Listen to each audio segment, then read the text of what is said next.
함께 나눌 수 있는 시간과 기회를 주신 하나님께 감사합니다. 우리 구약에서 아브라함이 축복받는 그 복이 나오고 지금 여기서 나오는 복이 있는데 복의 의미가 좀 한번 살펴볼게요.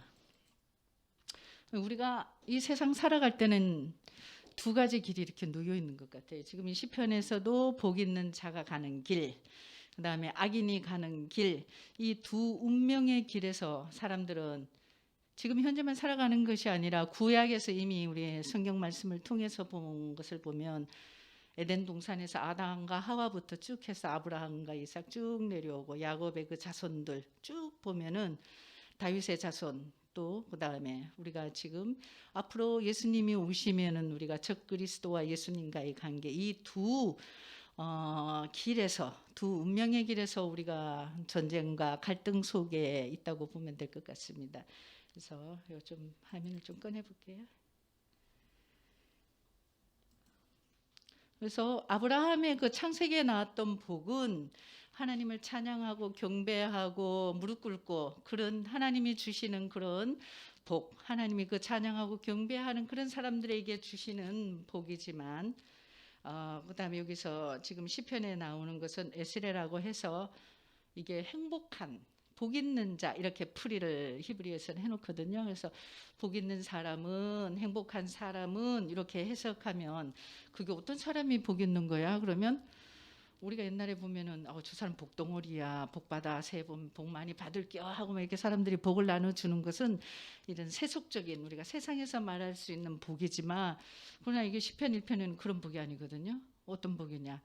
요즘 우리 교회에서 하가다를 열심히 하고 말씀에 굉장히 중점을 두는데 그런 말씀에 하나님 말씀을 즐거워하고 하나님 말씀 때문에 기뻐하고 이런 사람들이 누리는 행복, 그런 사람들이 누리는 복, 그런 사람들이 받는 사람들을 복 있는 사람, 의인이라고 얘기하고 하나님의 복과 하나님의 말씀을 따르지 아니하고 내 중심으로 내 갈 길로 가는 사람들을 악인으로 지금 표현을 해놓고 있습니다. 그래서 우리가 반드시 이렇게 가면은 누구나가 똑같은 결말이 아니라 길이 다른 길로 가기 때문에 결말은 두 개가 반드시 다르다는 것이거든요. 그걸 오늘 한번 말씀을 통해서 1절부터 쭉 한번 살펴보면서 우리는 과연 어떤 이 시대에서 어떻게 서야 될 것인가를 한번 살펴보겠습니다. 세상에는 두 길이 있는데 반드시 우리가 좁은 문으로 들어가라. 멸망으로 인도하는 문은 크고 그 길이 넓어서 그리로 들어가는 자가 많고 생명으로 인도하는 문은 좁고 길이 협착하여 찾는 자가 적다고 마태복음에도 말씀이 놓여 있습니다. 시편 1편의 말씀도 이런 극단에 있는 말씀이죠. 본문을 통해서 복 있는 사람과 악인이 어떻게 극명하게 대조되는지 살펴보겠습니다.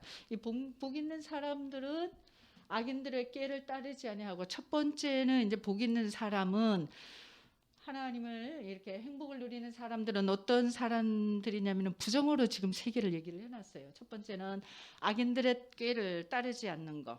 그 다음에는 죄인들의 길에 서지 아니하고 오만한 자리에 앉지 아니하고 일단 하나님의 율법을 사랑하고 하나님의 말씀을 또 사랑하고 이제 이걸 현대어로 풀어서 얘기한다면 우리가 교회 다니고 그리스도인이라 그러면은 하지 마라 이 세 가지 부정으로 강력하게 히브리어로 보면 이거는 로라는 걸 써서 강력하게 하지 마 이렇게 강력하게 표현을 해놨기 때문에 이거는 하지 말라는 거거든요. 경계적으로 아주 하지 말라는 것이기 때문에 우리가 그래서 이거는 에세르라고 합니다. 그래서 우리가 꾸준히 이 기쁨 하나님이 주시는 말씀 속에서 기쁨을 누리면서 우리가 가야 되는데 여기서 악인들의 꾀를 따르지 않는다는 것은 이제 여기서 동사를 보면은 따르지 않는다는 거 어떤 유혹이나 그런 것들에 따라서 우리가 걸어가는 겁니다.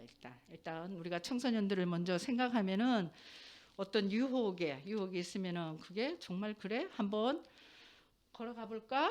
가볼까? 그리고 꾀를 따르지 아니하는 거. 그 다음에 죄인들의 길에 서지 않는다는 것은 그 다음에는 그 자리에 서보는 거, 웰크 서는 겁니다. 그 다음에는 오만한 자들의 자리 앉고 그 들어가서 한번 볼까? 구경해 볼까? 이게 뭐야? 그러고 보다 보면 이거 진짜 재밌는 게임이네. 그러면 거기서 맨날 며칠 털썩 주저앉아서 우리가 그 유혹에 넘어가게 되는 것처럼 우리가 그런 사람이 되어서는 안 된다는 것을 얘기를 해주고 있습니다.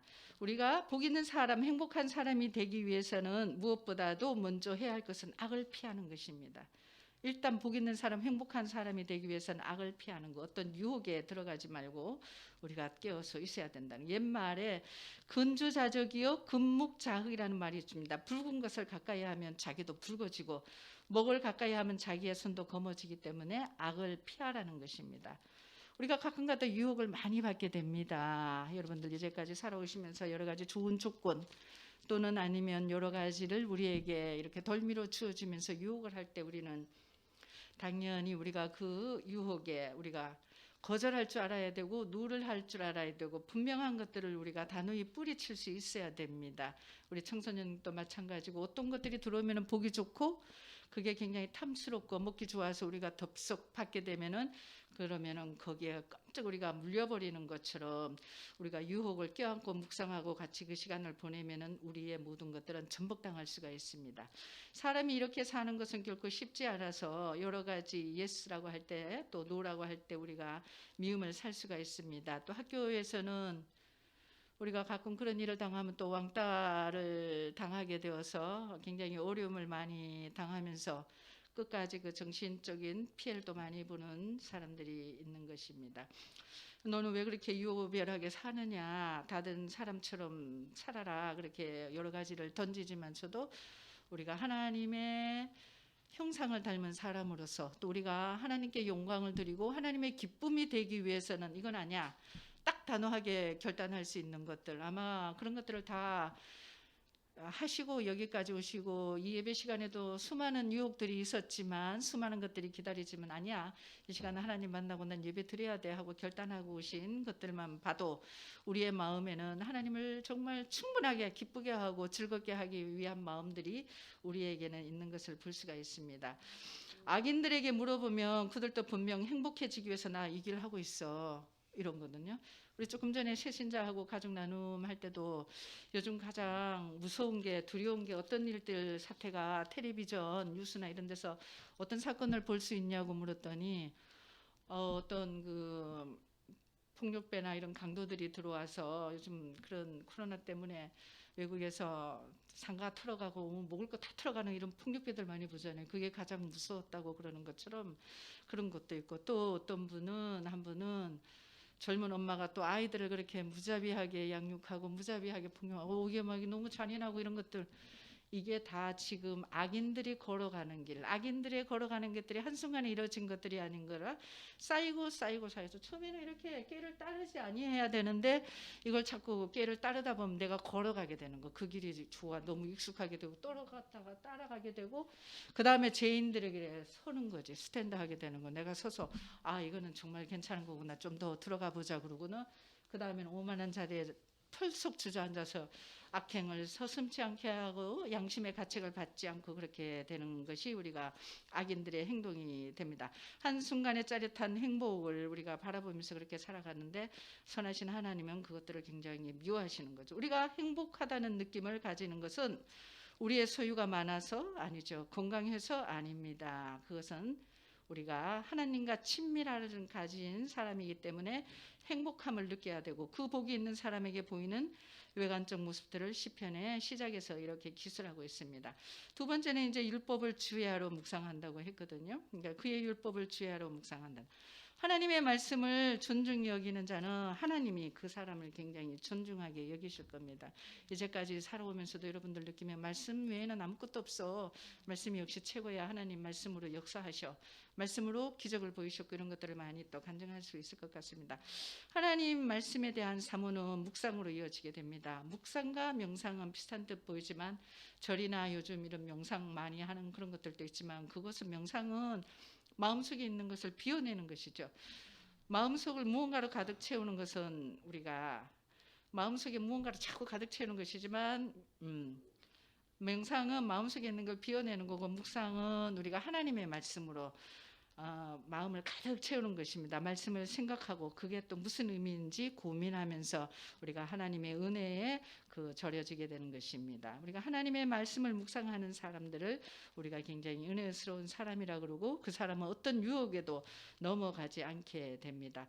묵상의 목적은 성경적인 지식으로 몰이를 채우는 것이 아니라 그 말씀에 순종하는 데 의미가 있습니다. 말씀을 많이 알고 외우는 것은 굉장히 중요한데 머리는 굉장히 발달했는데 사람의 행동은 보면 어머 저 사람 저 말하는 거하고는 조금 딴판이네 이런 것들을 낼 수가 있는데 그거는 아직도 묵상에 대한 개념이 확실하게 안 돼 있는 거죠. 우리가 시편에도 보면은 여호와여 주의 율례들의 도를 내게 가르치소서 내가 끝까지 지키리다 나로 하여금 깨닫게 하여 주소서 내가 주의 법을 준행하여 전심으로 지키리이다. 여호와의 율법을 즐거워하는 것이 복 있는 자의 삶이라고 합니다. 이 율법을 주야로 묵상한다 하면 하루 종일 끊임없이 소리내어서 읊조린다는 뜻으로서 단순히 읽는 것을 반복하는 것만을 의미하는 것이 아닙니다.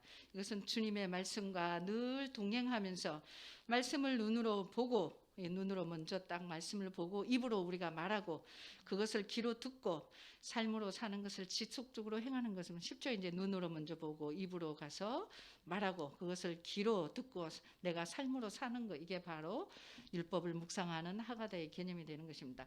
읊조린다로 번역되는 동사 하가는 이미 여호수아 1장 8절에서 이 율법책을 내 입에서 떠나지 말게 하며 주야로 그것을 묵상하여 그 안에 기록된 대로 다 지켜 행하라. 동일하게 사용합니다. 복 있는 자는 주의 말씀에 우리의 눈과 입과 귀 이 모두를 집중하여 주님의 뜻이 무엇인지 알기 위해서 읽어야 되고 그것을 또 말해야 되고 온몸으로 그것을 말씀으로 내 삶에서 살아내는 것이 이게 바로 하나님의 말씀을 묵상하는 것입니다. 사람은 나쁜 일을 하지 않는 것 자체만으로 행복해질 수 있을까요? 난 나쁜 일 하나도 전혀 안 했어. 너 죄인이야. 어쩐다고 이러다 보면 난 나쁜 일 안 했어. 전혀 아니야. 이렇게 딱 얘기하는 거죠. 그렇지만 그것으로 행복합니까? 아니죠. 하지 말아야 할 일을 대신 할 만한 긍정적인 대안, 할 일이 우리가 있어야 행복합니다. 그러므로 본문은 행복한 사람이 하지 않는 일, 1절에서 하지 말아야 되는 것 세 가지 부정적으로 하지마 이렇게 얘기한 것과 2절에서 최대한으로 대조시키기 위해서 히브리어 문법에서 가장 강력한 대조 종목으로 시작합니다. 1절은 굉장히 소극적으로 너 이런 거 하지 마라 그러지만 2절에서는 율법을 묵상하고 여호와를 이렇게 하루 종일 이렇게 읊조리는 것이 바로 적극적으로 해야 된다는 더 강력한 메시지가 있는 것입니다. 사람이 율법을 묵상하면 행복해질 수 있을까요? 일상적으로 사람들은 율법을 하나님이 그의 백성들에게 주신 짐이나 책임으로 생각했기 때문에 율법이 사람을 행복하게 할 수 없다고 생각하기도 했습니다. 그러나 성경은 특히 율법사들은 율법을 세상에서 가장 아름다운 생명의 근원이며 주님의 백성들을 행복하게 하는 행복 현장이라고 말씀을 하고 있습니다. 시편 19편이나 119편을 보면은 또 알 수가 있습니다. 율법이 하나님의 영광을 반영하고 있기 때문입니다. 그것은 하나님께서 율법이라는 것은 우리가 아는 것처럼 모세오경을 통해 모세오경 창출 내민시인 그걸 통해서 이스라엘 백성들에게 교훈하기 위해서 그렇게 주신 거고 이스라엘 백성들에게 삶의 지침이 되었던 것처럼 그러나 그 시대에는 모세오경밖에 없었죠. 모세오경밖에 없었고 성경을 보려 그러면 두루마기 같은 걸 길게 늘어서 그것도 어렵게 구해서 그걸 이렇게 듣고 해야 되는데 요즘 같은 시대는 핸드폰에 앱을 다 까셨죠. 앱을 다 했을 거예요. 그러니까 어디서든지 간에 누구든지 간에 다 볼 수 있고 말씀을 묵상할 수 있고 이럴 수 있는 시대인데 이렇게 좋은 시대 우리가 있는데 과연 이것들을 우리가 어떻게 하나님 말씀 묵상하고 우리가 어떻게 살아야 돼 있는가 이거 율법에 대한 것들을 우리가 너무 율법주의를 이렇게 따지는 것이 아니라 하나님의 가르침 교훈, 그러니까 항상 열려있는 마음을 유지하라는 취지의 말씀으로 우리가 하나님 말씀을 우리가 묵상하고서 살아갈 수 있으면 좋겠습니다. 율법은 하나님이 사람들에게 주신 삶의 방식을 의미하기 때문에 그걸 우리가 잘 따라서 한다 그러면 그거 옛날 구약시대 얘기야. 그대로만 한다 그러면 그게 아니라 그걸 현대로 잘 기도하면서 성경 안에서 풀어서 나간다 그러면 삶의 지침이 옛날에 다르고 지금이 다친 것이 아니라 옛날의 방식이 그대로 지금은 예수 그리스도를 통해서 십자가 안에서 우리가 구속의 은혜로 인해서 우리가 예수님과 함께 그것을 어떻게 우리가 하면서 살아가는가 그리고 우리가 미래를 바라볼 수 있는가 이것들이기 때문에 우리가 의인이 되어서 복 있는 사람이 되어서 우리가 깨어나서 이런 어려운 시대에 살 때는 말씀으로 우리가 든든하게 살아야 된다는 것을 깨우쳐 줄 수가 있습니다. 그러므로 율법 묵상과 성도들의 삶은 서로 떼어놓을 수 없는 관계를 말합니다. 말씀은 많이 외우고 잘하고 암기 잘하는 사람들은 잘해요. 엄청. 잘하는데 또 그것도 거기에다가 행동, 행함, 성도의 삶까지 우리가 이렇게 모범이 된다 그러면 얼마나 좋습니까? 그러니까 우리도 말씀을 또 따라 살 때는 이것이 나를 위한 내 삶의 내 행동을 고치는 것이 아니라 하나님이 가장 기뻐하시는 삶이기 때문에 이제 뒤에 내려가면 5절, 6절에 가면 굉장한 또 우리가 느끼지 못하는 어마한 것들이 나오는데 우리가 그러기 위해서는 이렇게 말씀과 묵상을 삶으로 연결되는 삶을 살 수가 있어야 된다는 것을 우리가 알 수 있습니다. 하나님의 율법은 분명 사람들에게 즐거움을 줍니다. 사람은 이 즐거움을 얻기 위하여 무엇을 해야 하는가? 밤낮으로 하나님의 이 가르침을 묵상해야 된다고 2절에서 말씀하고 있습니다. 이것은 원래 이 하가다 하는 건 옛날의 방식대로 짐승들이 낮은 소리를 내면서 중얼거리다는 소리로 의미를 했답니다. 비둘기가 구구구구 소리처럼 아니면 사자가 나지막하게 으르렁거리는 것처럼 아주 조용하게 나지막하게 이것들을 반복해서 했다고 합니다. 그러나 본문에서 이 단어는 사람들이 하나님의 말씀을 접할 수 있는 기회가 거의 없었던 당시 상황에서 혹시 접할 기회를 얻으면 그나마 부분적으로 접한 말씀을 외우고 그것을 종이 중얼거리며 회상하고 묵상했던 모습을 우리가 알 수가 있습니다. 하나님의 자녀들이 누리는 즐거움은 끊임없이 말씀에 대하여 고민하고 묵상하는 일에서 얻어지는 즐거움이 있어야 합니다. 본문은 한순간의 말씀 생각이 아니라 끊이지 않고 계속되는 묵상을 통해서 우리가 얻을 수 있다는 것을 말하고 있습니다. 신명기 6장 7절 9절에서도 하나님의 자녀들에게 같은 권면을 합니다. 한번 띄워주실까요? 신명기 6장 7절에서 9절. 자, 우리가 이거 알고 암송하는 분들도 많을 거예요. 아멘. 자, 같이 신명기 6장 7절에서 9절. 잠깐 박수를 쳐야 될 사람이 있어요. 자, 같이 한번 6장 7절 같이 6장 7절에서 같이 9절까지 읽겠습니다. 내 자녀에게 부지런히 가르치며 집에 앉았을 때든지 길에 행할 때든지 누웠을 때든지 일어날 때든지 이 말씀을 너는 또 그것을 내 손목에 메어 기호를 삼으며 내 미간에 붙여 표를 삼고 또 내 집 문설주와 바깥문에 기록할지니라. 네, 그렇습니다. 하나님의 말씀은 우리 영혼의 양식입니다. 하나님의 말씀은 하나님의 우리에게 주시는 편지라고 생각하면 됩니다. 편지를 읽으면서 상대방의 뜻과 마음을 알 듯 우리는 성경 말씀을 읽으면서 하나님의 뜻과 하나님의 마음이 어떠한지를 알아야 합니다. 멀리 떨어져 있어도 편지를 통하여 사랑의 관계가 맺어지는 것처럼 하나님의 말씀은 우리와 하나님을 연결하는 사랑의 끈입니다. 우리는 참으로 행복한 사람입니다. 왜냐하면 시편이 쓰였던 시대에는 하나님의 말씀이 우리만큼 많지 않았습니다. 기껏해야 아까 얘기한 것처럼 그렇게 적었습니다.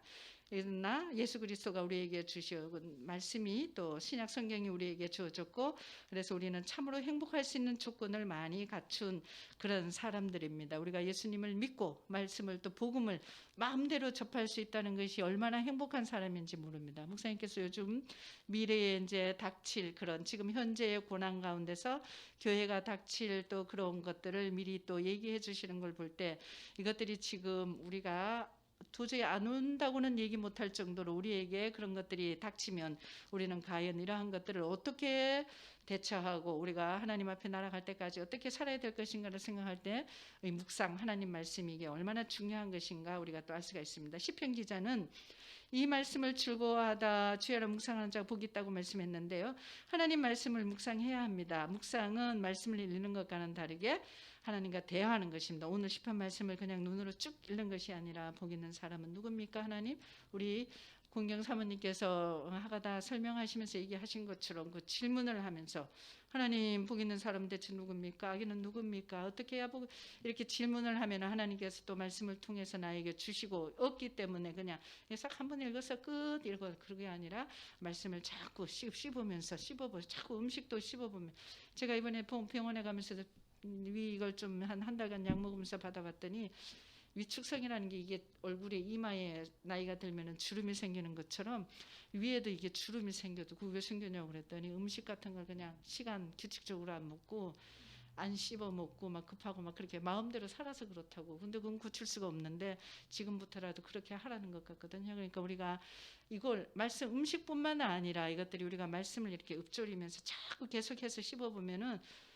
내가 깨닫지 못한 순간을 한 10번 하고 20번 하다 보면 굉장히 전율이 올 정도로 소름이 끼칠 정도로 하나님의 메시지가 나한테 오기 때문에 그때 또 무릎 꿇게 되는 경우가 있으니까 하나님 말씀을 건성건성 그냥 오늘 그냥 큐티 끝나서 또 큐티하고 이 묵상은 다른 것이기 때문에 단순하게 그냥 호술하게 생각하지 말라는 것이죠.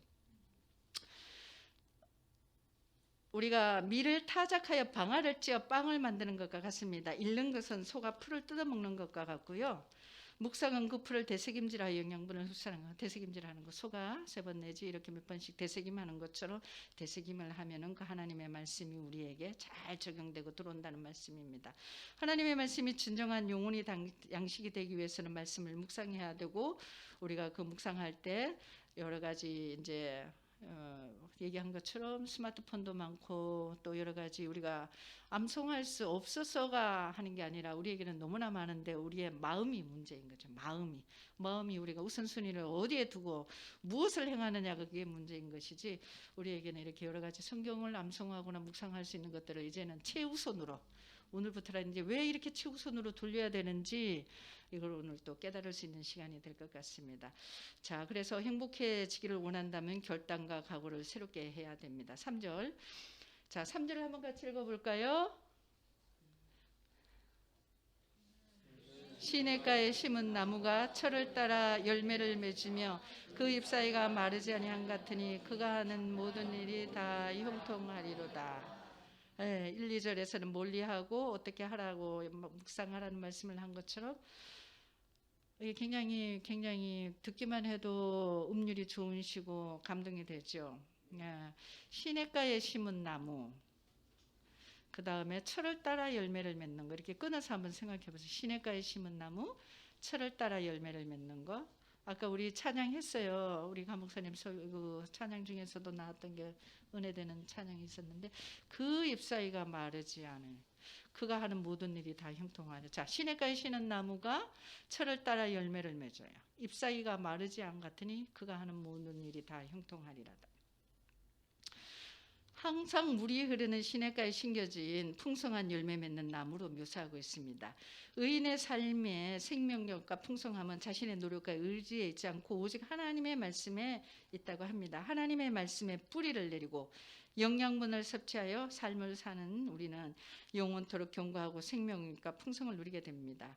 복 있는 사람은 세상 사람들이 선호하는 넓은 문, 세상의 가치와 기준으로 사는 우리 그 삶이 아니라 하나님이 기뻐하시는 좁은 문, 하나님 말씀에 지배하는 삶으로 들어가는 삶이라고 합니다. 생각해보면 복 있는 사람이 세상 사람들의 기준대로 살지 않고 하나님의 가르침대로 살기 위해서 포기해야 하고 희생해야 할 것들이 많이 있습니다. 여러분들도 이제 많이 포기하고 또 많이 또 희생하고 지금 길을 걸어가고 있는 줄 압니다. 복 있는 사람이 누릴 하나님의 축복은 어떤 것일까요? 자, 이게 하나님께서 이렇게 행복감을 주고 행복한 사람이라도 복 있는 사람이라고 했는데 그 복은 어떤 것인가? 이제 그 본문은 싱싱하고 열매를 잘 맺는 생기로 가득한 나무에 비교합니다. 하나님의 가르침을 항상 묵상하고 실천하는 사람은 마치 시냇가에 심은 나무와 같다고 합니다. 시냇가로 번역된 단어는 저절로 생겨나서 흐르는 강이나 시냇물이 아니라 농사를 짓기 위해서 일부러 만든 강계형 수로, 그러니까 물이 항상 이렇게 갇혀 있는 그러한 것을 말합니다. 물이 마르는 시냇가가 아닙니다. 항상 물이 흐르는 물질을 말합니다. 본문에서 이 심다라는 것은 그는 시냇가에 심다라는 동사는 이게 칼 수동태입니다. 뭐뭐 되어진다 이런. 이 나무는 하다 보니 시냇가에 우연히 자리된 것이 아니라 누군가가 그 나무를 일부러 그곳에 심은 상황을 말합니다. 신기우진 나무라는 것이죠. 하나님은 혹독한 환경의 영향을 별로 받지 않도록 이 나무 의인을 시냇가에 심는다는 것입니다. 사람이 하나님의 율법을 주야로 묵상하면 그는 마치 하나님이 시냇가에 심으신 나무와 같다고 합니다. 분명 좋은 열매들을 많이 맺게 될 것이며 이 나무가 항상 물이 흐르는 시냇가에 심어져 있다는 그 사실이 중요합니다. 그래서 말씀을 묵상하고 하나님 말씀 속에 갇혀 산다는 것이 이렇게 우리가 시냇가에 심어진 나무처럼 하나님께서 우리를 그렇게 인도하신다는 것입니다. 고대 근동 날씨는 나무들이 과일을 맺을 때가 가장 건조한 때입니다. 그러나 그때 물이 없으면 과일을 맺을 수가 없습니다. 농부들은 이때 어떻게 해서든지 과일나무에 물을 공급해 주어야 합니다. 그렇게 하지 못하면 나무들이 열매를 맺을 수가 없죠. 그러므로 의인이 항상 물이 흐르는 시냇가에 심은 나무와 같다는 것은 물이 없어서 과일을 맺지 못하는 일은 없을 거라는 것입니다. 이 나무는 항상 적절한 때에 좋은 열매로 사람들과 짐승들을 기쁘게 할 것입니다. 철따라 열매를 맺고 잎이 시들지 않는 나무, 고운 나무가 자랄 수 있는 최선의 환경을 누리는 나무라는 것입니다. 자, 복 있는 사람은 항상 물이 흐르는 시냇가에 심은 나무처럼 그가 하는 일마다 형통한다고 합니다. 형통하다는 말은 일마다 모든 것이 잘 될 것이라는 뜻입니다. 본문에서 이 동사가 또 중요합니다. 그래서 우리나라 말 같으면 형통해 모든 것이 잘 될 거야 이러지만 이것은 이 본문의 이 동사는 히필 동사라고 있는데요. 이게 사역 능동 동사로서 어떤 뜻이냐면 하나님이 그가 성공하도록 하신다는 의미입니다. 우리가 노력해서 어떤 성공을 하라는 것이 아니라 히필 동사로서 신기워진 나무이기 때문에 하나님이 그가 성공하도록 하나님께서 그를 붙들어 주신다는 의미로 해석하면 됩니다. 복 있는 사람을 나무에 비유하고 있습니다. 그 나무는 시냇가에 심은 나무입니다. 어디서 씨가 날라와서 균이 자라야 되는 나무가 아니라 누군가 시냇가에 심어놓은 나무입니다. 또한 이 나무는 뿌리를 통해 양분을 공급받아 철마다 열매를 맺습니다. 이 나무는 어떤 가뭄이나 어려움이 있어도 잎사귀가 마르지 않습니다. 겨우겨우 생명을 유지하는 나무가 아니라 생명을 풍성히 누리고 있는 나무인 것입니다. 이 나무는 복 있는 사람, 그 사람하고 똑같습니다. 우리 인생의 나무라면 허허벌판이 있는 것이 아니라 시냇가에 심겨져 있는 나무라면 다른 데 있는 나무는 다 메말라도 시냇가 옆에 심겨진 나무는 시내로부터 물을 끌어올리고 땅에서부터 영양분을 끌어올리게 됩니다. 그리고 봄이 되면 새로운 가지가 뻗어나고 새로운 잎사귀와 꽃들이 만발하고 꽃이 떨어진 자리마다 다시 열매가 맺히는 것이 주목해야 합니다. 이것이 형통의 모습입니다. 우리는 흔히 우리가 하는 일이 잘 되면 형통이라 생각하고 우리가 하는 일이 또 잘 안 되면 이거는 또 무슨 일이냐 이런 또 나쁜 것들을 생각하게 됩니다. 형통은 우리가 하는 일이 잘 되어서 열매가 맺히고 꽃이 피어지는 것으로 인해 누군가에게 기쁨이 되고 선한 영향이 있는 것을 우리가 이 말씀을 통해서 알 수가 있습니다. 나무가 가실이 많아지고 잎사귀가 많아지면 누가 행복한가요? 나무 자체가 행복합니까? 그건 또 아닙니다. 복이 아름다운 열매가 맺히며 나무의 주인인 농부의 마음을 기쁘게 하고 또 지나가는 나그네는 그 나무에서 쉴 수가 있고 짐승들은 나무에다 둥지를 틀 수 있어 좋은 것입니다. 성경적인 형통이라는 것은 형통의 열매를 나만 다 따먹는 것이 아니라 내가 형통과 축복의 통로가 되어서 나를 통해서 하나님이 복이 흘러가는 것임을 3절에서는 말하고 있습니다. 복 있는 사람은 하나님의 말씀에 뿌리를 내리고 영양분을 얻어서 시험이 와도 인내하고 철마다 열매를 맺으며 풍성히 자라납니다. 그런데 시편 기자가 강조하고 싶은 것은 그가 하는 모든 일이 다 형통하리로다 하는 말에 있습니다. 복 있는 사람을 나무에 비유하다 갑자기 이런 말을 한 것은 그가 결국 이 말을 하고 싶었던 것입니다. 복 있는 사람이 이 땅에서 성공적인 삶을 살 수 있는 것은 자신의 노력 때문이 아니라 그가 성공하도록 하나님이 은혜를 베푸시기 때문이라고 합니다. 그러므로 많은 학자들이 이 나무에 공급되는 마르지 않는 물이 바로 하나님의 말씀과 은혜라고 해석하고 있습니다. 그가 하는 모든 일이 다 형통하리라 3절에 나온 것처럼 그 나무와 같은 복 있는 사람이 형통한 삶을 살고 있는 것입니다.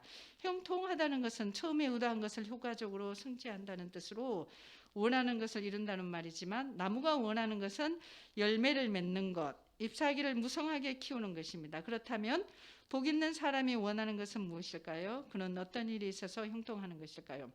먼저 그가 어떤 사람인지를 다시 상기할 필요가 있습니다. 복 있는 사람은 악에서 몰무진 사람이고 악한 생각을 물론 행동도 하지 않으며 세상에 속하지 않는 사람입니다. 세속적인 것들이 너무나 많이 깔려있기 때문에 우리가 그런 것들을 안 따라갈 수도 없는 거고 요즘 우리를 가장 많이 괴롭히는 것들 또 국가적으로나 우리가 문화적으로나 세상적으로나 이런 것들이 너무 많이 변하면서 기독교인들을 위협하고 이런 것들도 하나의 여기에 속할 수가 있습니다.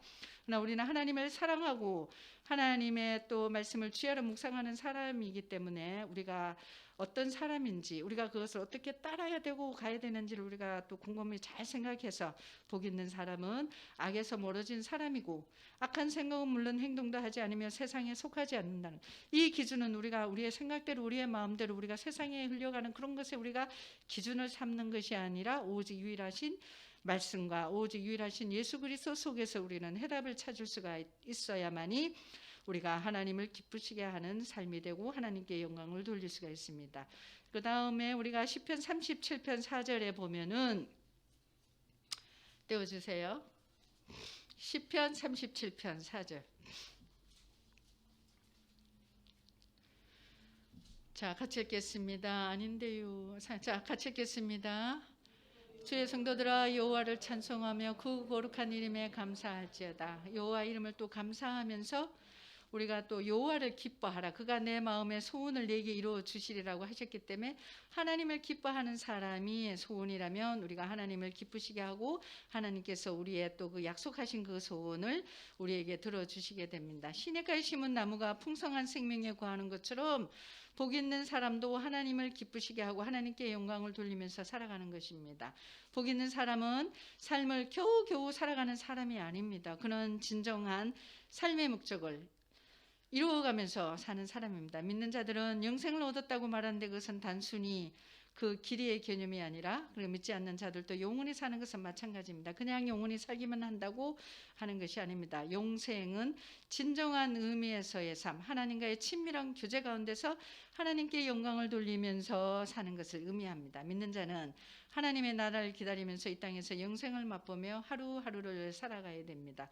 우리 에덴 동산에서 우리가 그 파괴가 없었다면은, 어떤 사단의 유혹이죠. 그때도 유혹에 넘어가지 아니하였다면, 유혹을 거절하고 우리가 하나님 말씀 안에서, 하나님 말씀을 주시지 않은 것도 아니고 말씀을 주셨는데도 불구하고 인간이 그걸 소중히 생각하지 아니하고 자기의 중심적인 생각으로 하면서 인류의 모든 것들은 사망이요, 인류의 모든 것들은 또 갈등 관계로, 전쟁 관계로 그렇게 해서 우리에게는 이렇게 파괴적인 삶이 되었지만, 예수님이 오셔서 그 모든 것들을 회복하시기 위해서 지금 하나님 나라를 건설하시면서 이루어가고 있는 것이죠. 그러나 그것이 완성된 것이 아니라 이루어가고 있으면서 우리가 예수님의 재림을 또 기다려가고 있는 삶 속에서 전쟁과 이런 악인들과의 싸움은 끝이 없다는 거죠. 그렇기 때문에 하나님 앞에서 우리가 바르게 서서 하나님을 영화롭게 하고 기쁘게 하지 않는다면 이 세속적인 물속에 우리가 쓸려버리기 때문에 우리가 똑같이 우리가 악인처럼,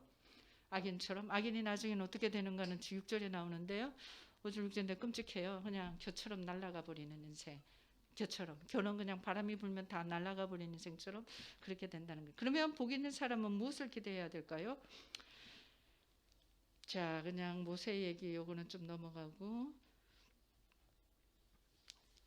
자, 이제 1절, 1, 2, 3절은 이제 복 있는 사람들이 어떻게 해야 되는 것을 살펴봤고, 그 다음에 2편, 1편은 끝났습니다. 영화 1편은 이제 끝나고 2편, 악인들의 행위가 나오게 됩니다. 악인들은 그렇지 아니하며 오직 바람에 나는 겨와 같도다. 그러므로 악인들은 심판을 견디지 못하며 죄인들이 의인들의 모임에 들지 못하리로다. 무릇 의인들의 길은 여호와께서 인정하시나 악인들의 길은 망하리로다. 자, 4절에서 바람에 나는 겨와 같습니다. 흩날리는 쭉정이 같은 악인입니다. 악인들은 그렇지 아니하며 오직 바람에 나는 겨와 같도다. 이게 영어로 보면 they are like chaff라고 해놨는데 겨와 같다.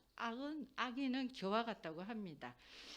그들은 마치 겨를 말합니다. 겨와 같다고. 농부들은 가을에 추수를 하게 됩니다. 우리 어르신들은 시골에 사시면서 추수 때가 되면은 이 볕단을 거두어 들어가서 알곡을 이제 가리기 위해서 다 이렇게 타작을 하게 되고, 타작하고 난 뒤에는 또 그걸 가지고 겨를 가지고 키질을 하게 되는 거죠. 키질을 하게 되면은 알갱이와 또 쭉정이 껍질 그것들을 가리게 되는데, 이렇게 하다 보면 바람이 불면 겨는 다 날아가 버리게 되고 알곡은 남아서 그것이 우리에게 참 양식으로 남아오는 것처럼 이게 굉장히 중요한 의미를 남기게 됩니다. 요즘 껍질은 가볍고 잘 날아가므로 바람이 부는 곳에 던지면 겨는 날아가 버리고 알곡만 남습니다. 농부가 조치를 취하기 전까지 겨는 곡식과 섞여 있어서 곡식과 함께 취급되지만 결국은 무용지물이 됩니다. 이와 같이 악인들은 남에게 민폐나 끼치는 해로운 자들입니다.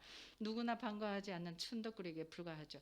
겨는 열매 맺지 못하며 열매기도 없어 쓸모없고 아무 무가치가 없습니다. 이와 같이 악인들의 실체는 한시적이며 덧없습니다. 악인들이 한시적으로 잘 되는 것 같고 많아 보이지만 1절에서는 굉장히 죄인들, 오만한 자들, 그 다음에 또 굉장히 그 죄인들과 서 있는 사람들, 그런 무리수들을 나타냈지만 이와 같이 악인들의 실체는 한시적이면 덧없습니다.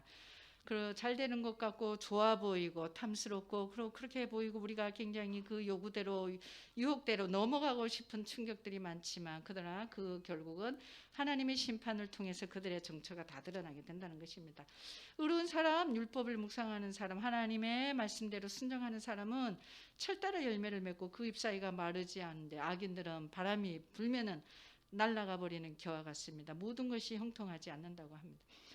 우리는 오늘 이렇게 생각해 볼 때요. 그러면 나는 지금 어느 과에 속하는 거지?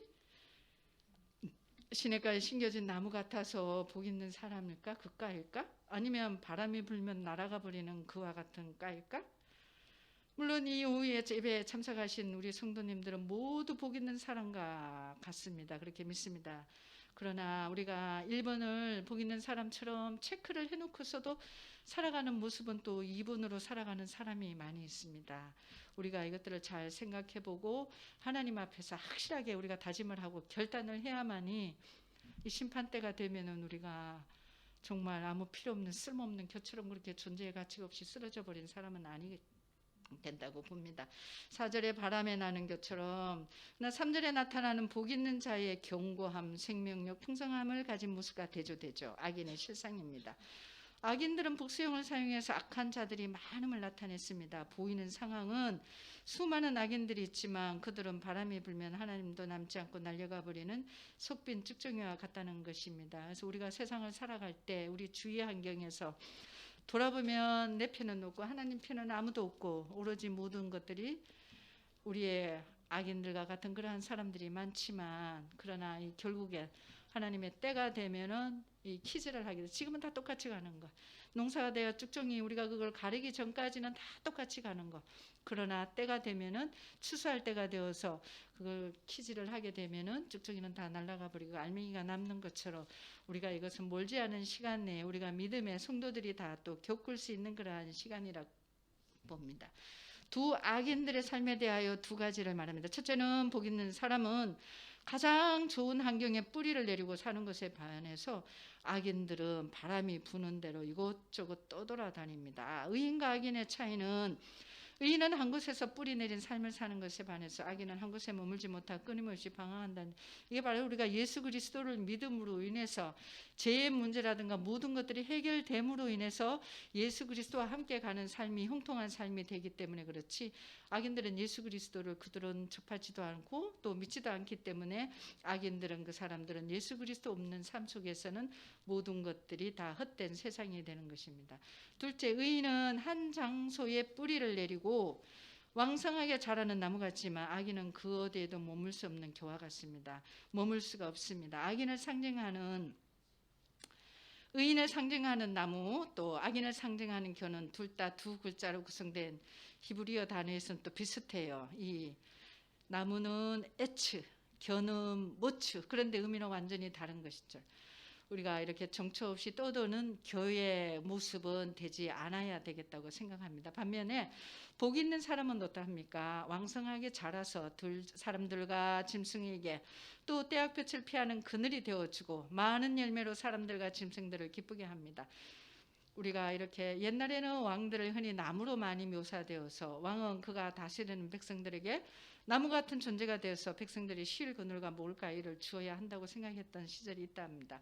또한 고대 사회에서 나무는 신적인 축복의 상징이었습니다. 주의 자녀는 하나님이 마르지 않는 시냇가에 심고 보호하시는 나무처럼 복을 받은 사람들이어야 합니다.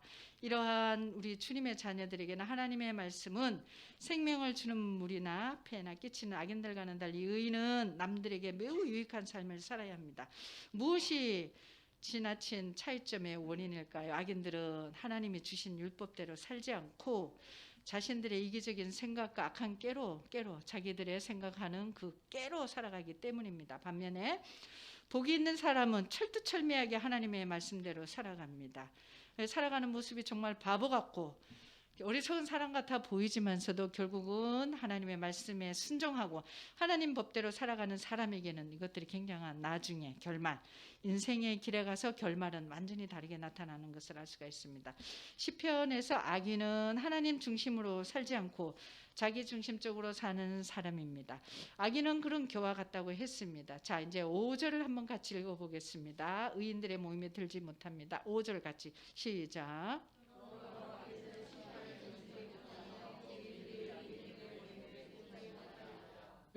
여기서 정의로우신 하나님이 나오십니다. 결코 악인들을 용납하지 않으시고 그들을 분명히 벌하실 것입니다. 심판하는 자리에서 제대로 서지 못합니다. 심판 자리 가면 우리가 예수님이 중앙에 앉아 계실 거고 중앙에 서서 모든 악인과 죄인들이 심판을 받아야 하는데 심판대 앞에서 질문을 받으면 악인들은 제대로 서지도 못하고 깨거리고 나가 떨어지게 됩니다. 우리가 겨가 날아가 버린 것처럼 심판을 견디지 못하게 되는 것입니다. 악인들은 하나님의 공의가 드러나는 심판을 결단코 견디지 못합니다. 하나님의 심판은 의롭고 정확하여 악인들의 행악함이 하나님의 판단을 받게 될 때 그들은 결국은 망하게 될 것임을 강력히 부정어, 여기서도 또 부정어를 써서 말하고 있습니다. 죄인들도 견디지 못합니다. 죄인들이 악인들의 모임 안에 서지 못한다는 것이죠.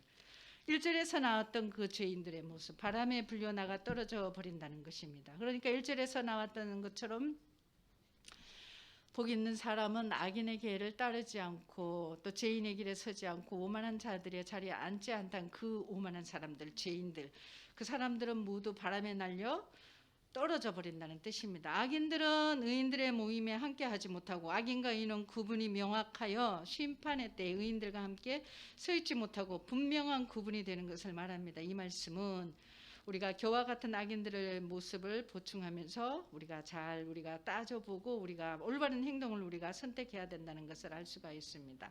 의인은 이미 1절에서 악인들과 함께하는 것을 거부했습니다. 하지 마라 거부한 거죠. 유혹에 따라가지도 않을 뿐만 아니라 그것이 긴가인가 하고 따라가서 우리가 서 있지도 않을 뿐만 아니라 어떤 나쁜 자리에 가서 덥석 주저앉아서 거기서 머물러 버리는 것이 아니라 이미 아마 거부했어요. 의인들은 그 모든 것들을 악한 것들을 거부했고 그 다음에 악인들은 의인들 무리에 끼어들려 해도 의인들이 그들을 용납하지 않는다고 지금 말씀에 나오는 것이죠. 1절에서는 악인들이 공동체 모임을 형성했는데 이 말씀에서는 악인들이 공동체 모임을 형성하고 있습니다. 악인들은 결코 사회의 주요 부분에서 영향력을 발휘하지 못하게 됩니다. 삶의 결과는 명확합니다. 세상의 가치관을 따르고 그들과 하나게 된 사람의 결말은 하나님의 심판입니다. 마지막 절, 악인들은 망합니다. 6절 한번 같이 읽어보겠습니다. 무릇 의인들의 길은 여호와께서 인정하시나 악인 길은 망하리로다. 자, 처음에 우리가 시편에 처음에 나왔던 단어가 뭐죠? 복 있는 자는. 지금 6절의 마지막은 뭐죠? 망하리로다. 이게 히브리어에서 22자가 있는데 첫 번째 알렙, 이 알렙으로 시작하는 것을 복 있는 자로 에스레 아까 얘기했던 것처럼 첫 글자를 사용하고 망하리라는 것은 타브에서 나오는 마지막 글자를 써서 망하리라고 이렇게 결말을 맺게 됩니다.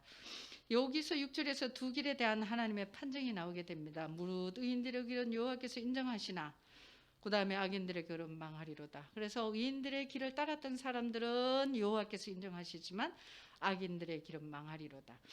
의인들의 길을 인정하다로 번역된 히브리어 동사는 야다입니다. 인정하다, 야다. 우리 야다 많이 들었죠. 안다, 야다. 그래서 친밀한 관계, 하나님과 그 친밀한 관계, 인간적으로 모든 친밀한 관계가 이 야다다 이렇게 우리가 많이 들었습니다. 하나님께서 깊은 인격적 관계 속에서 친밀히 알고 계신다. 그래서 의인들을 인정하신다는 거예요. 하나님께서 말씀을 묵상하고 말씀대로 순종하고 말씀대로 살려고 하는 저것들 하나님이 다 인정하신다는, 하나님이 다 보고 계신다. 이것을 그냥 이렇게 인정하는 것이 아니라 하나님께서 영어로 된 영어 문자로 한번 가보시면은 이게 아주 이렇게 바라보시면서 뚫어보시면서 하나님께서 지켜 보호하신다는 뜻이 있기 때문에 그 무슨 위험한 일이 있나 또 하나님께서 어떤 일이 있나 해서 의로운 길을 갈 수 있도록 하나님께서 늘 보호하고 있기 때문에 의인들은 걱정할 필요가 없습니다. 하나님이 귀하게 생각해서 보호해 주는 그러한 삶이기 때문에 의인들은 걱정이 없습니다. 하나님이 귀하게 생각하시어 보호해 주는 삶보다 더 보람되고 의미 있는 것이 있을까요? 그렇기 때문에 우리는 하나님 말씀과 하면 살면 하나님이 보호해 주시겠구나, 하나님과 함께 말씀과 함께 우리가 계속 나가야 되는 것이 이거 굉장한 거구나, 이것들을 우리가 깨닫고 나가면 좋을 것 같습니다. 하나님의 말씀을 즐거워하고 하나님의 뜻을 알고 순종함으로 하나님을 아는 길을 가는 자들은 하나님께서도 아시고 복 있는 자로 살게 하십니다. 그러나 반대로 악인들의 가는 길에 결국은 멸망합니다. 우리가 처음에는 결심을 하고 1월 달부터 성경 말씀 읽어야지 살아야지 그렇게 하고 그러는데 또 지나가면 지금 한 달이 다 지나가고 둘째 달을 맞이했지만 첫 번째 우리가 결심했던 것들이 변화될 수가 있습니다. 그렇지만 우리는 하나님께 성령께서 우리에게 늘 강건하시고 또 그런 것들이 있기 때문에 깨닫는 것들이 있기 때문에 하나님이 또 이걸 또 다시 말씀과 함께 열심히 우리가 전력을 다하라고 또 이 시간에 싶은 말씀을 주셔서 이렇게 하는 것은 우리를 또 하나님께서 시냇가에 심은 나무처럼 심어 주셔서 잎이 또 마르지 않게 하시고 또 계절에 또 열매를 많이 맺게 하시고 모든 일을 또 형통하게 하시려고 이렇게 말씀 주시는구나. 이걸 제대로 받아들여야 되겠다. 말씀을 읽어야지. 그리고 이제 자 우리 시작합시다. 이렇게 꼭 이렇게 체크하고 초등학교 이렇게 하는 것이 아니라 이제는 말씀을 내가 시작해야지. 내가 의지적으로 하나님 좀 만나고 말씀 속에 들어가야지. 이걸 우선순위로 밑에 있었던 순서 잠잘 때 몇 번 읽고 그랬었는데 이제는 딱 1시간 전에 미리 일어나서 이걸 올려서 1순위로 놓고서 한번 올려는 내가 죽으면 죽으리라 말씀과 함께 싸워보리라 하고 하다 보면은 하나님께서 말씀 속에서 어떻게 비춰갈지는 그거는 아무도 형용할 수도 없는 그러한 것들입니다. 이거는 사람이 알 수 없는 기묘한 일들을 하나님께서는 계획하고 이미 계시는 말씀 속에서 역사하시고 말씀 속에서 우리를 깨우쳐 주시고 말씀 속으로 우리를 인도하시려고 하시는데 깨어 잠자니라고 우리가 깨워서 우리가 잊지 못하고 바쁜 것들이 많기 때문에 이게 제일 끝선으로 가 있기 때문에 말씀을 읽는 것도 아니고 듣는 것도 아니고 그렇기 때문에 하나님께서 이렇게 친밀한 교제의 시간을 가질 수가 없기 때문에 역사할 수 없기 때문에 우리의 생활이 어제의 생활이 오늘이고 오늘의 생활이 또 내일이고 이렇게 밋밋하게 살아가게 되는데 원래 한번 2022년도 확실하게 모든 것을 좀 뒤바뀌어 놓는 것은 내가 의지대로 하는 것이 아니라 말씀이 역사하시면은 그 말씀 속에서 우리가 역사된 사람으로 변형될 수 있으니까 새로운 피조물로 우리가 한번 변화되어서 또 우리가 가정을 바꾸고 가정을 다 바꿔야 되지 않습니까? 우리가 언제나 이 가정의 문제가 아닙니까? 가정을 바꾸고 또 우리가 교회도 바꾸고 또 세상도 바꾸고 세계도 바꾸고 하나님의 관점으로 하나님이 가장 기뻐하는 가정이 되게 하시고 또 하나님이 가장 기뻐하는 교회가 되게 하고 하나님이 가장 기뻐하는 우리 나라가 되게 하고 세계가 되고 우리가 할 수 있는 것은 말씀 속에서 기도하고 역사하는 것밖에 없는 것 같습니다. 그러니까 의인의 길은 주께서 인정하십니다. 하나님이 또 의인을 그렇게 보호해 주시기 때문에 하나님이 귀하게 생각하시는 것 속에서 우리가 언제나 하나님의 말씀을 귀하게 여기고 나가면 됩니다. 반면에 악인의 종말은 비참합니다. 어떻게 된다고 했죠? 마지막에? 망한다는 생각 들으면 어째요?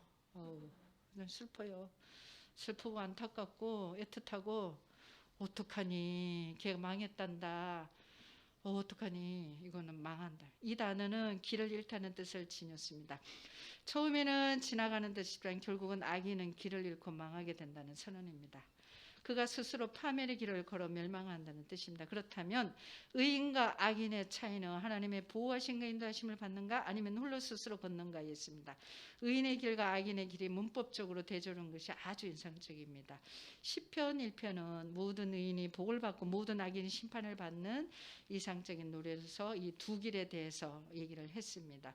그래서 신명기 28장에 읽은 것처럼 우리가 하나님의 말씀을 순종하게 되면 생명의 길과 또 불순종하게 순종하게 되면 죽음의 길을 우리가 알 수 있다는 것을 알 수 있습니다. 우리를 행복하게 할 수 있는 것은 세상의 그 무엇도 아니며 오직 하나님 말씀에 대한 깊은 묵상과 적용입니다.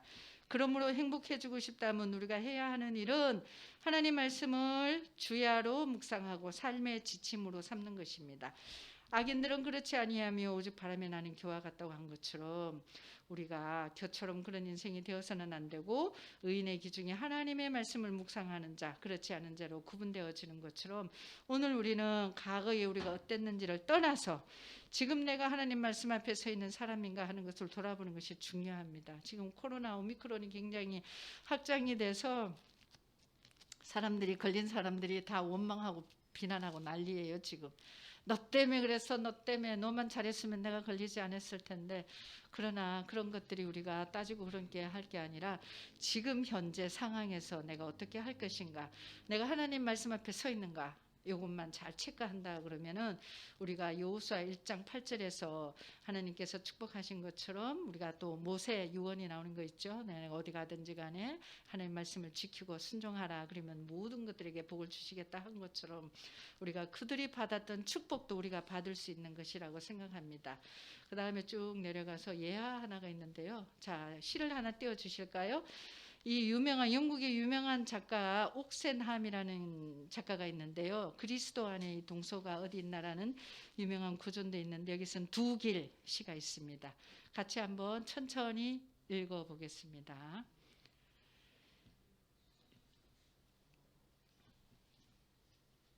자, 아까 해놨죠? 없습니까?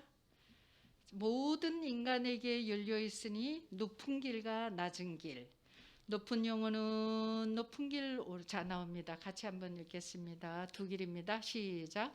모든 인간에게 열려 있으니 높은 길과 낮은 길 오르리. 높은 영혼은 높은 길 오르리. 낮은 영혼은 낮은 길 내리리리. 또 있어요. 그 가운데 안개 자욱한 저 들판에는 나머지 사람들이 이리저리 방황하리. 모든 인간에게 열려 있으니 높은 길과 낮은 길이 모든 인간은 정해야 하리. 자기 영혼이 가야 할 길을. 중간지대에 있어서는 안 된다는 얘기예요. 중간지대에 있는 것들이 많죠. 가장 쉽게 우리가 얘기할 수 있는 건 천주교. 기독교도 아니고 또 유교도 아니고 불교도 아니고 우리는 확실한 하나님 예수 그리스도 그래야 되는데, 천주교는 그런 것들은 형식적으로는 하면서 또 불교나 유교나 그 세상적으로 하는 문화는 다 따라하는, 그리고 그 중간지대에 있어서는 회색지대는 필요가 없다는 거죠. 확실하게 두 길 중에서도 하나님이 원하시는 길, 복, 의인이 가는 길, 아브라함에게 주었던 그 복을 하나님을 찬양하고 또 경배하면서 그 복을 우리가 누릴 수 있는 복, 그 사람만이 진정한 시편에 나오는 복을 누릴 수 있는 사람이라고 봅니다. 결론을 말씀드리면 우리는 속도보다 방향이 아주 중요하다는 말을 많이 듣죠. 사람에겐 두 가지 인생길이 있습니다. 중간지대의 길은 없습니다. 우리에게 놓인 두 가지 인생길을 확실히 알아야 합니다. 시편 1편에서 우리 두 개의 길을 보았는데 여러분은 지금 갈림길에 서 있는 것이 아닙니다. 이미 두 길 가운데서 한 길로 와 있습니다. 영생을 향해 있거나 또 다른 사람들은 멸망을 향해 있습니다. 멸망의 길이 있다면 아직은 다른 길로 옮겨갈 기회가 있습니다. 그래서 우리가 전도를 해야 되는 이유가 여기 있습니다.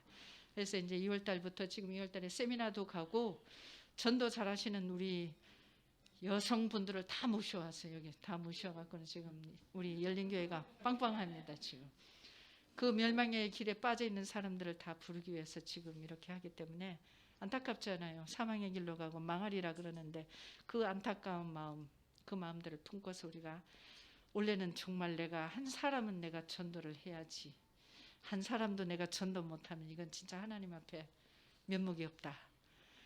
그냥 데려올 수 없습니다. 기도로 심어야 됩니다. 기도. 사랑으로 섬겨야 합니다. 죽도록 섬겨야 합니다. 10번, 20번, 30번 섬겨도 돌아섭니다. 그 돌 같은 마음이 돌아오기 어렵습니다. 눈물로 기도하고 새벽으로 기도하고 주구장창 찾아가서 권면하고 격려하고 내 속에 있는 거 다 빼주고 해야만이 그 사람 한 영혼이 아유 제가 교회 가자 그러고 한번 가자 그러니까 한번 가봐야 되겠다. 그렇게 하면서 발을 놓게 되면서 교회 와서 말씀을 접하게 되면 인생이 변화되는 것처럼 우리만 이처럼 이렇게 좋은 복된 인생길 행복한 길 가서 하나님 앞에 심판대에 서면 다 서야 돼요. 다. 누가 착한 일 했다고 선교 많이 하고 좋은 일 많이 했다고 심판대에 안 서는 사람 아무도 없잖아요. 하나님 앞에 다 서서 하나님 앞에 주님 제가 왔습니다 하고 섰는데 어떤 소리 어떤 걸로 영혼 구원에서 한 사람도 없다? 악한 길로만 가다 왔다? 아유 정말 너는 교회에 불과한 사람이다. 그러고 하나님께서 진노하신다는 말씀입니다. 진노하셔서 우리를 다시 한번 또 진노의 구렁텅이로 빠뜨릴 수가 있습니다. 그래서 우리가 생명이 있을 때 얼마나 귀합니까? 생명이 있다는 건 굉장히 귀한 것이고 우리가 또 이렇게 사람을 돌볼 수 있다는 거, 사람을 사랑할 수 있다는 거, 또 교회로 나올 수 있다는 거, 또 자식들을 키울 수 있다는 거, 자식이 4개 있다는 거, 이 부모님이 4개 있다는 거, 우리에게 또 목사님이 계신다는 거, 교회가 있다는 거, 이거는 정말 죽음의 문턱에 가보지 않은 사람들은 감사하다는 게 느끼지 않을 겁니다. 감사한 마음이 잘 안 나오죠.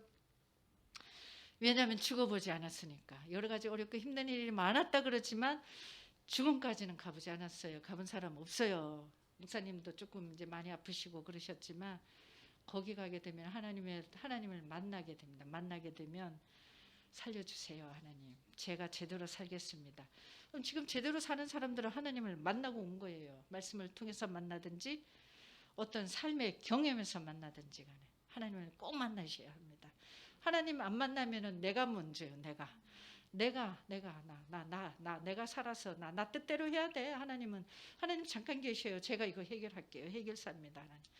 가정도 해결해야 되고 또 교회도 해결해야 돼요. 여러분들 교회에 아주 해결하는 그런 나쁜 사람들의 악인들이 너무 많아요. 저는 큰 교회에서 그런 것들을 너무 많이 봤기 때문에 정말 이 교회에서 지금 기도와 말씀이 뿌리를 내지 않으면 오직 이 재단에 예수 그리스도 한 분 아니면은 우리는 그러한 사단의 악인들의 놀림에 놀아날 수밖에 없습니다. 그래서 정신을 차려야 되고 똑바로 우리가 하나님이 주신 이거 공동체, 가정, 교회 그리고 우리 또 이 옷길 땅 그 다음에 우리 대한민국 이 대한민국 지금 얼마나 절절합니까? 망합니다. 결국은 1절 6절 1편 6절에서 나온 것처럼 악인의 길을 걸어가고 있지 않습니까? 모든 법들이 지금 다 이거 지금 통탄할 일이에요. 옛날 어른들은 생각하면 이 망할 세상이 왔다 그러거든요. 망할 세상이었다. 망할 세상 오늘 시편에 나오는 것처럼 그런 세상이 오는 거. 그 때문에 우리는 악인들을 전도해야 돼. 막 전도하고 말씀으로 하고 전도하려고 그러면 맨몸으로 나가면 안 돼요. 당해요. 얼마나 세상이 강한데 무장할 건 하나님 말씀, 기도 2가지. 2 기둥을 가지고서 우리가 열심히 싸움하러 나가면 아무도 못 당겨요. 아무도 어떠한 그게 오더라도 무섭지 않습니다. 다 달려들 수 있으니까 원래는 우리가 무장을 해야 돼. 살아나야 되잖아요. 영혼도 살고 교회도 살고 우리가 가정도 살아야 되고 살아나기 위해서는 우리가 하나님 말씀과 기도로서 그렇게 나가야 됩니다. 그래서 복 있는 사람은 악인들과 같이 생각지도 행하지도 말고 그와 함께 가지도 말아야 되고 우리의 의인의 길과 악인의 길은 우리의 기준으로서는 비슷해 보이지만 하나님의 공의의 심판 앞에서는 쭉정리와 알갱이가 다 드러나게 됩니다. 그래서 우리가 여러분 앞에는 우리 2 갈래길이 있습니다. 운명이 달라질 수 있습니다. 하나는 의인의 길이요 다른 악인의 길입니다. 하나는 복인의 사람의 길이요 하나는 복 없는 사람 악인의 길입니다. 우리가 시편을 볼 때 복이라는 것을 우리가 세상에 누리는 가치관으로 복을 절대 보지 말고 하나님 말씀 속에서 충만해서 그 누리는 행복 하나님이 신기우진 나무가 된다. 잎이 마르지 않는다. 형통하게 한다. 그것들을 생각할 때 우리가 하나님 말씀을 주야로 묵상하고 삶의 지침으로 삼을 수가 있습니다. 말씀이 중요합니다. 순종해야 합니다. 그래서 이제 말씀을 다 묵상할 수 있죠? 크게 좀 대답해봐요. 말씀을 묵상할 수 있죠? 네, 이제 목사님께서 2월 달에 하가다 대회를 해요. 엄청나게 지금. 아직 지금이 오늘이 며칠이에요? 6일이에요. 첫째 주죠? 마지막 주에 하게 돼서 시간이 지금 아직 많아요. 그 때문에 몇 장을 하게 되나요? 뭐예요? 우리가 어디 챕터 어디? 신약 어디? 요한복음 15장 1절에서 아유 큰일 났네. 다 외우고 계시나 보네. 외워야 돼. 1절. 오늘부터 결심을 하고 내가 2절씩이라도 외워보겠다. 근데 어른들은 정말 어려워요. 잘 외우는데 또 잊어버려요. 이 나이가 있어서 그런데 치매 안 걸리기 위해서 한 절 한 단어를 한 20번 외워. 한 단어 하나를 가지고 20번 한 단어를 그다음에 한 절을 외우고 그렇게 외워서 보면 60세 이상 된 분들이 외운다 그러면 하나님께서 더 우리 목사님께서 아마 더 챙겨주지 않을까요? 젊은 사람들보다 개인상도 있고 단체상도 있습니다. 그러니까 이게 이제 우리가 한번 해보자. 하나님 말씀을 주신다. 이게 요한복음이 가장 진수예요. 예수 그리스도예요. 거기에 다 녹아 있는 거거든. 이거 하나만 있으면 전도 나가면 돼. 요한복음 15장 하나 딱 품고 가지고 나가서 전도하면 되니까 아싸, 내 이번에 전도하기 위해서는 내가 말씀이 있어야 나가겠구나 생각 딱 하고는 요한복음을 다 암송하실 거죠? 다 암송하셔야 됩니다. 예, 그래서 저도 열심히 한번 해볼 거고요. 또 하더라도 또 잊어버리더라도 그래도 오늘 또 한다. 또 내가 하나님 앞에 나가고 말씀으로 내가 나의 삶의 양식이다. 밥 먹기 전에 2절 암송하고 밥 먹은 후에 2절 암송.